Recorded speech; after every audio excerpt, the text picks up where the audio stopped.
4 months. We were married 4 months. I am 51 years old, and those 4 months are more present to me sometimes than the 28 years that came after. Her name was Meenakshi. Not Meenu, not Meena. She was very specific about this. Would correct you once, politely, and if you did it again, she'd just look at you with this expression that wasn't quite annoyance, and wasn't quite amusement, and was entirely, completely her. Meenakshi. All 5 syllables. She said a name was the first thing a person owned, and she saw no reason to shorten what was already exactly right. She was 22. I was 24. We had been married 4 months. 4 months. I am 51 years old, and I still cannot say that number without feeling it somewhere physical. 4 months. The length of a season. The length of nothing, really, against a whole life, and yet those 4 months are more present to me sometimes than the 28 years that came after. We were an arranged marriage, which people outside India always receive with this particular expression, concern layered over politeness, as if I need to be reassured that something real can grow from something arranged. I want to say, with the authority of a man who has loved twice and lost once. Arranged, unarranged, those words mean nothing. What matters is whether the person sitting across from you at that first formal meeting, with both families watching, looks at you like they're actually curious about you. Meenakshi looked at me like I was a problem she was interested in solving. That was it. That was the whole thing. I was done in that first hour. We had 6 weeks of letters before the wedding. Her family was in Madurai, mine in Pune. The match made through my mother's cousin, who knew her father from some conference 20 years prior. The specific geography of how families find each other. We wrote actual letters, inland letters, the thin blue ones. I still have them. 14 letters in 6 weeks. She wrote in this mix of Tamil-inflected English and Hindi that shouldn't have worked grammatically and somehow worked perfectly, like she'd invented her own private language and was generously letting me into it. In her third letter she wrote, I should tell you, I cry at advertisements, the ones with old people and grandchildren especially. My father says this is a character flaw. I think it means I am paying attention. I read that letter on my lunch break, sitting on the steps outside my office in Pune, and I laughed out loud, alone on a staircase, and a peon coming up the stairs looked at me with some alarm. I wrote back, I think your father is wrong. I think it means exactly what you said. She wrote back one line, Good. We agree on the important things. 4 weeks later, I married her. Those 4 months. I want to stay here a while. I want to, let me tell you who she was, actually, not just how she made me feel. Because I think that's the mistake people make with grief. They make it about themselves, and Meenakshi deserves better than to be only the shape of my loss. She was studying to be a nutritionist.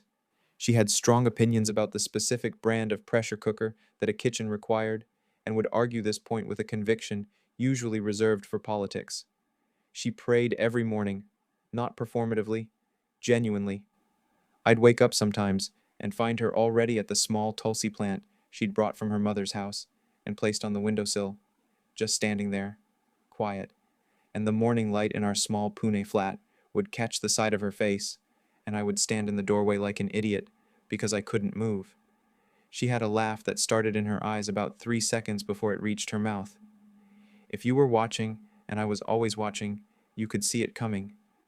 This small light that would appear, this anticipation of her own amusement, and then the laugh itself, which was too loud for someone so precise about everything else, and which she was completely unapologetic about. She loved badly dubbed Tamil films. She sang while cooking, always off-key, always certain. She called her mother every evening at 7 without fail, and they would talk for 40 minutes, minimum, and I would sit in the next room, listening to her laugh and the specific cadence of her voice in Tamil, which I didn't fully understand and didn't need to. She was so specifically herself. That's what I want you to understand. There was no vagueness to her. Every part of her was declared. She was 4 months pregnant when we found out. Not a dramatic story, the finding out. No grand signs, no long illness. She fainted at the market. Tuesday morning, she went out early because she wanted the good tomatoes before they were picked over, which was a thing she cared about, the quality of tomatoes, and she fainted, and someone called an ambulance, and by the time I reached the hospital, she was already, they were already telling me things I wasn't understanding.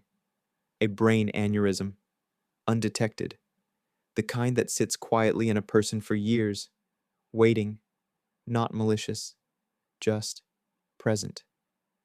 The kind that gives no warning because it has nothing to announce, until suddenly it has everything.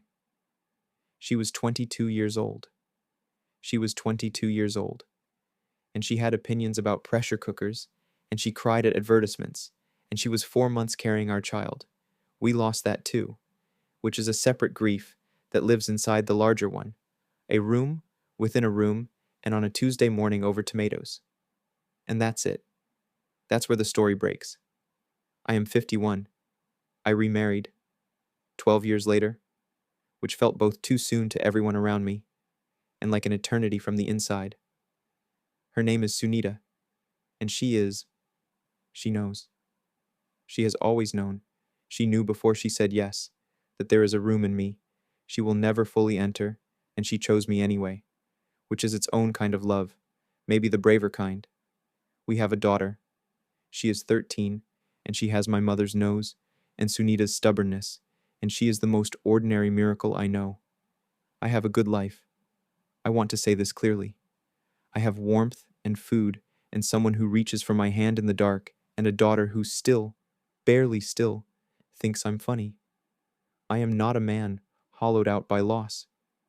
But last month Sunita bought tomatoes and left them on the kitchen counter, and I walked in and just stood there for a long moment, looking at them like they were something extraordinary. Sunita came in and saw my face, and she didn't ask. She never asks. She just put her hand on my back and stayed there. That's the thing about carrying grief for close to 30 years. You learn each other, you and the grief. You know its schedule, mostly. And then a Tuesday morning arrives, or a counter full of tomatoes, or our daughter came home last year, singing something off-key in the kitchen, and I had to leave the room. Had to just leave. There's a tulsi plant on our windowsill. Sunita put it there. She never explained why, and I never asked. But sometimes in the morning before anyone else is awake, I stand in the kitchen and look at it, and I think, Meenakshi would have liked her. I think that genuinely, without pain exactly, more like an old ache you've learned to live alongside. They would have argued about pressure cookers. They would have laughed too loud together. I have 14 inland letters in a tin box on the top shelf of my cupboard. I do not read them often. Maybe once a year, if that. They are not something I need to read. I have them memorized, if I'm honest, have had them memorized for decades. I keep them because they are the last place her handwriting still lives. That Tamil Hindi English that shouldn't have worked and did. That private language she let me into. I think it means I am paying attention. She was paying attention, Meenakshi. Right up until a Tuesday in September, when the light was early and the tomatoes were good and she was 20 years old and entirely, completely, irreversibly herself. I am 51. I have tried, for 31 years, in her memory, in her honor, in the debt I feel I owe her. I have tried to pay attention,